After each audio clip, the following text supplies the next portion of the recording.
जय श्री राम दोस्तों, मैं मंजू मिश्रा अपने यूट्यूब चैनल पे आप सभी का स्वागत करती हूँ। आशा करती हूँ कि आप सब बहुत अच्छे होंगे, स्वस्थ होंगे, मस्त होंगे।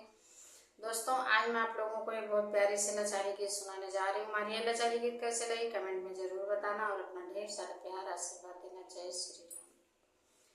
गैलिया की गैलिया हो फिर ही मलियवा हो कि के न लई है ना, हे कि के न लई है ना, हमारी डेलरी के फूलवा हो कि के न लई है ना, हमारी डलरी के फूलवा हो कि के न लई है ना।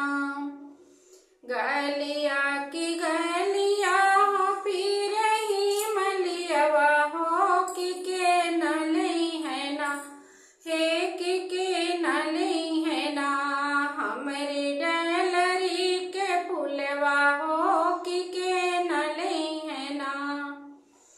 अपनी महालिया से बोले हमारी सासू हो कि हम ले बना, हे कि हम ले बना, माल तोर डेलरी के फूलवा हो कि हम ले बना, माल तोर डेलरी के फूलवा है कि हम ले बना।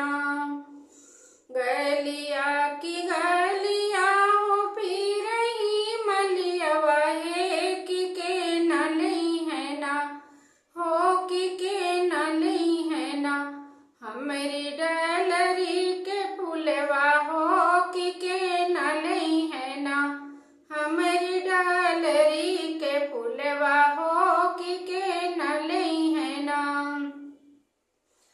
अपनी महालिया से बोल ली जटनिया है कि हम ले बना, हो कि हम ले बना, माल तो